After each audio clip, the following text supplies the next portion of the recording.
Hi everyone. Sorry about the darkness here behind me, but it looks better than when I have the light on. I'm just re-recording because I recorded this earlier this afternoon and had some technical problems. Story of my life. Okay, so I'm away tomorrow, and so I'm recording this on Wednesday so that I can still post in the group on my page for you at the normal time. This week, Stampin' Up! Have a sale. It's their seasonal sale, and it's on products from the annual catalogue. So don't get confused, and if you're seeing discounts aren't popping up for things that are listed as online only or from the mini catalogue. So it's just for the annual. They've got 20% off bundles, which is where you buy stamps and either dies or a punch together. So there's 20% off those instead of the normal 10. There's also 20% off designer series paper and 10% off cardstock and off ink. So it's a really good time to stock up if you're getting a bit short on supplies. So I'll just flip around and it'll be a bit lighter, I hope. There we go. Yeah, so that's the flyer to do with the sale. The dates are the 13th to the 15th of November. So it started today and finishes on Friday. Right, so today I wanted to use that beautiful paper that I showed you last week with these amazing stags on it. And I just love the softness, the watercolor look. It's just really, really pretty. And so, yeah, I wanted to use that on a card. And since we've got 20% off designer series paper, I thought it was a good time to also show off the paper and how to use one of those sheets so this one comes with the same pattern top and bottom. So this is a really good way to use one of those sheets of paper. So I did make another one. So I'm going to make the one with the stag with you today, but I've also made one with another really pretty paper from that same pack. And this is how it's not quite folding. It's a pleated card, I think. So I got the design from Susan Campfield, and I think she called it Pretty Pleated Card, something like that. And yeah, so a really great way to showcase that beautiful paper and just let the paper do all the work, really. But the pleats just add something extra to it, and it's a little bit different. Then the front of this one, I got this design idea from Tammy Wilson. She made some really cute little square cards and had a tag like this on the front of one of those. So I've changed it a wee bit, and but yeah, cased Tammy for that design. And I love the way she uses lots of bows in her card making, double bows and things like that. This time, this one here is actually cut in half. So it's that beautiful iridescent ribbon that you can just see sparkling away there. And so all I've done is cut the length I wanted, and then I've cut it in half to make my bow. And I liked this other idea of Tammy's as well. This is the reverse of the DSP, one of the, might even be that one. Yeah, it's the reverse of that same pattern. Really good way of using up your DSP and having it coordinate with your project, as well as to use the back of the paper when it's a solid colour like that. Okay, so I've kind of done a hybrid design or measurement-wise with this card, because the dimensions for this piece were in imperial, and because it's 12 inches long and I wanted to use the full piece, I have done imperial measurements on here, but it still works with our metric card base. So I'll show you how it still ties in. Our card base is just a shade longer than the imperial one, so it's sort of, I think it's about 1/4 of an inch. So it doesn't really matter too much on a design like this. You can get away with it. So I've done that, and with the paper, so I've already scored it, and I'll give you all of those details in the tutorial. So we're just going to fold it, and when you fold on those score lines, it's really important that you make sure that the sides are straight. Got lots of little fly netty things. I don't know if you can see them because I'm now doing this at night. So that first one was a valley fold, and then the next one is a mountain. So I might come back that way actually. Making sure that's all straight, and then giving it a really good crease. And that's the secret to this, is a really good creasing on all of your scores. So then this next one will be a valley. So we'll go that way. I'm just flipping the paper over as I go.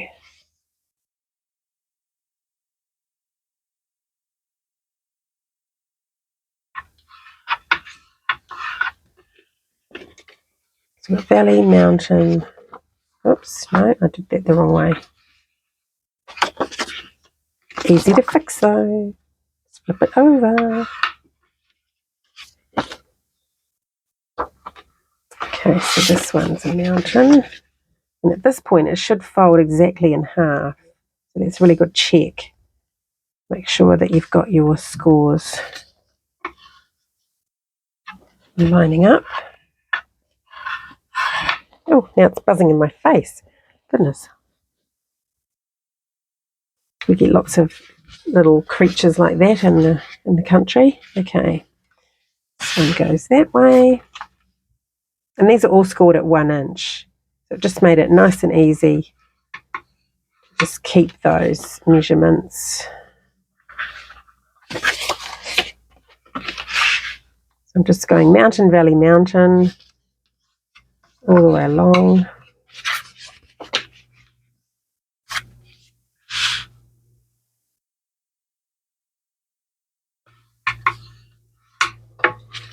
Okay, so that's all done. And then just want to fold them all up and just give them another good creasing, and also make sure it's all equal, so it's actually all meeting here. There's a slight, like 1 millimeter difference. I don't think that will matter too much. But yeah, it's really important to get these creasing well so that your mechanism will work properly.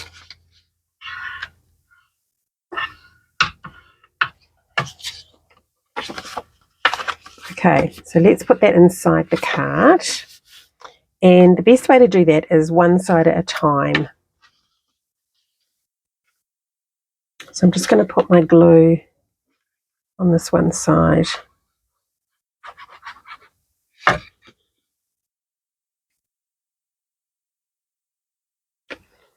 And I decided to make mine just 1 millimeter less than the width of my card base, so that I can really show off that paper rather than having a wider gap.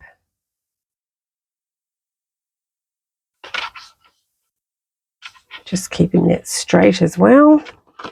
And then do the same on the other side. So we're leaving all of this unglued, this other part. We're just gluing these two flat end pieces.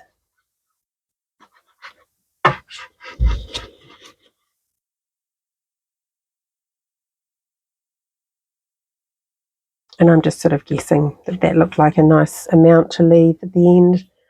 Like I say, because it's this is imperial going on to a metric base, in the imperial version you'll probably have less of a gap there. But that is how straightforward that fold is. So now just fold it all up again. Like that. And just make sure that it's really well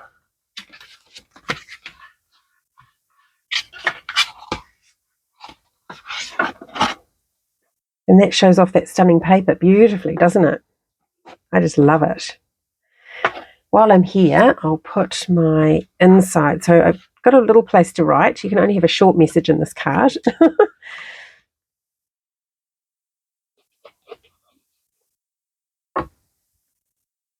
And it's a shame to cover up that stag there, but it was the best way I could find. You could, if you wanted to, put the place to write on the back of the card, but I did want to. I think there was enough stags in paper that I felt it didn't matter too much covering that one up. So now we'll work on the front, and we'll just come back to that inside. So for the front, I have a piece of, so this is the other side of the paper I used on this card, and it's got this beautiful blue with, I found that the paper went really well with the Blackberry Bliss. I just feel like there's kind of a purple, there's a grey purpley tone to that, and I also loved the way that was a great contrast with it. It's got some fluffy bits on there. So pop that layer on.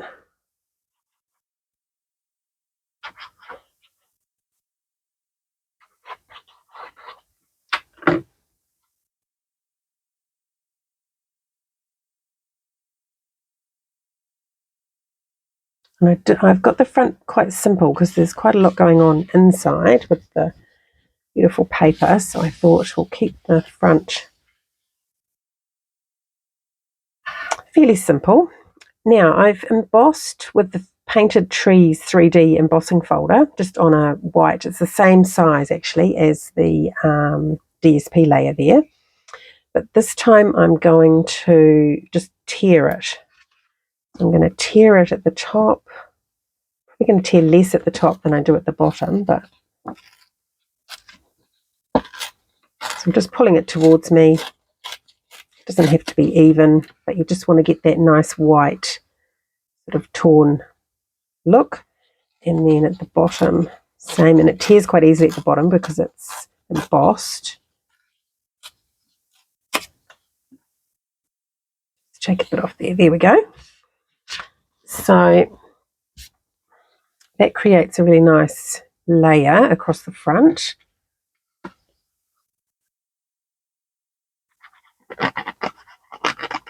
And because we started with the same size as the DSP, it goes right across.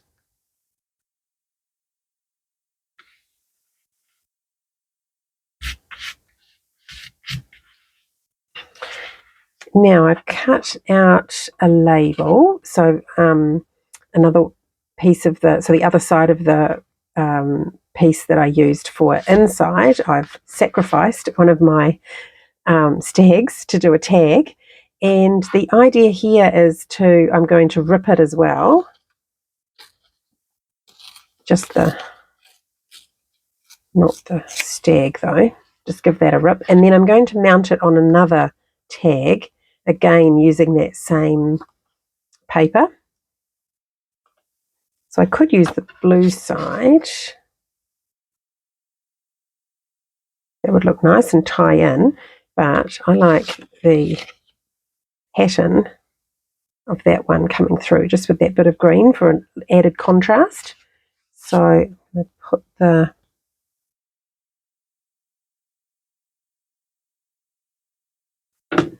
put one tag on top of the other, just to keep in with that ripped sort of theme. And then that's going to go on an angle there because it's well, it would work straight up and down, but I kind of like it on an angle.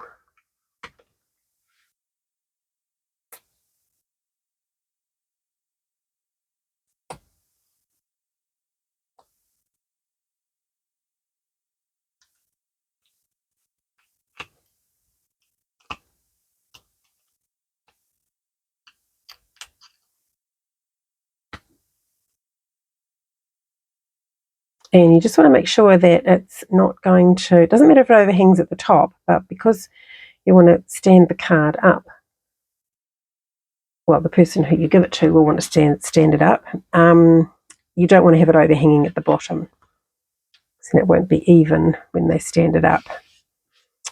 And to keep things simple, I'm just going to stamp Merry Christmas in black.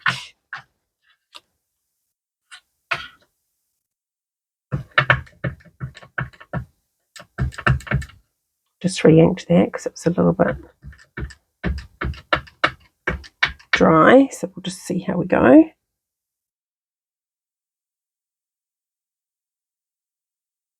It's not a great.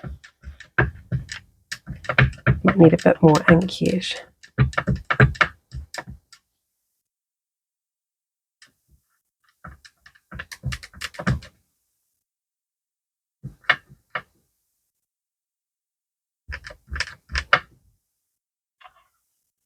Turn it over and try again. Oh, I probably should have had it on a stamping mat. That would help. There we go. That one's better. And then I'm just going to cut these with my snips. And I don't mind if they're not completely straight or the same. Just eyeball it.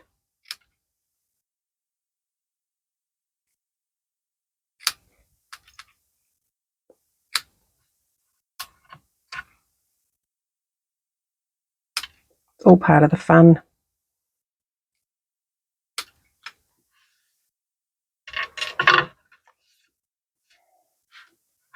Okay, and I'm going to use the edges of my dimensionals.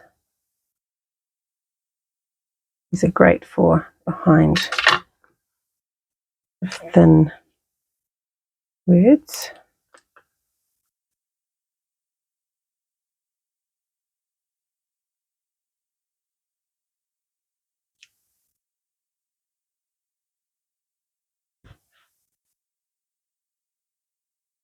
Now, so I've got it. Actually, I probably don't want one there because it's already on a dimensional. Try and reuse that bit. So I'll just put a blob of glue there because I want it off the side on an angle.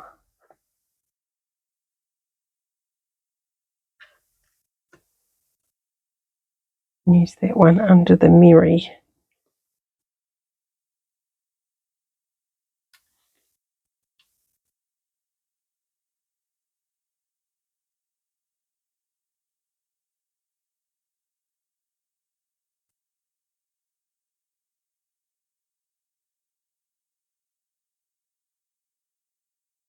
Actually, that's not right because now that one's not at the same height.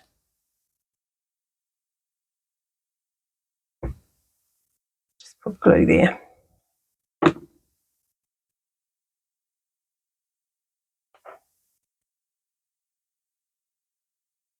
Don't want to cover the stag, so I'm going to angle it. Great. So now, oh, didn't really want to put that there. That's a bit silly. Now I'm going to do the bow.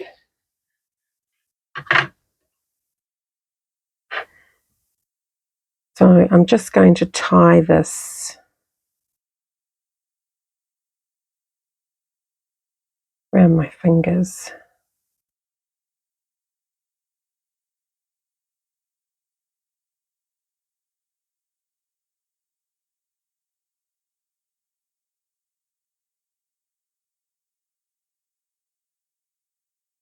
Just get it even.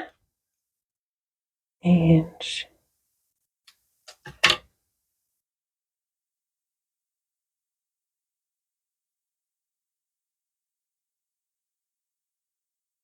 nice. And a glue dot will stick that on with. So I just take my bow to the glue dot, pop it on in the middle, like so, and then you can just give it a squeeze, pull it off,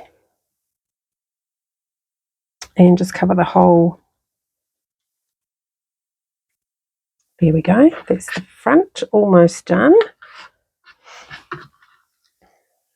I love this sparkly silver ribbon, and it comes in gold as well.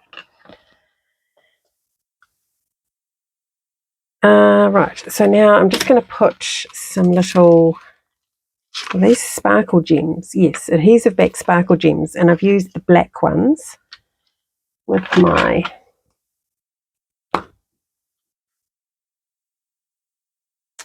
take your pick tool. I might need some new putty, I think. Just grab one of those. So let's put one here.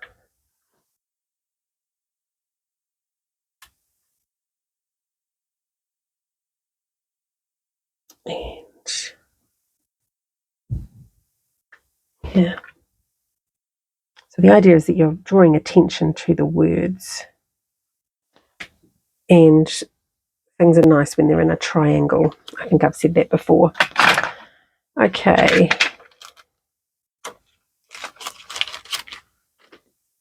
So that's our front of the card all finished, and I've just got one thing I want to add to the inside. So I'm using the greetings of the season. I've been using this a lot this year, and that's where the Merry Christmas came from too.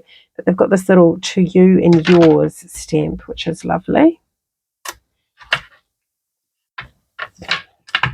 Now I might grab my mat since I was having trouble with that Merry Christmas.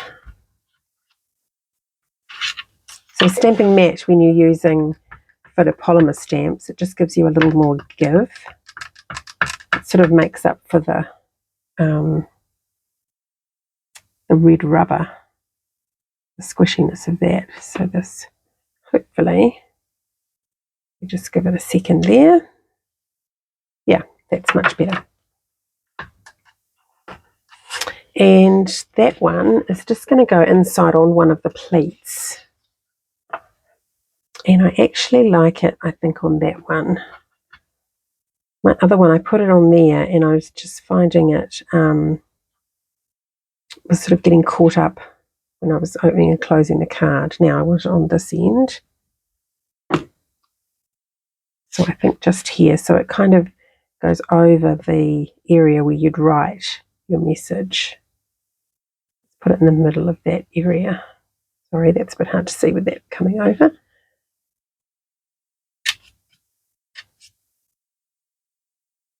Right, yeah, that's perfect. So that should fold up like that. And there's the card. So I'm really pleased with how that came out, and I'm really happy to have used the whole piece of the stag paper that I showed you last week.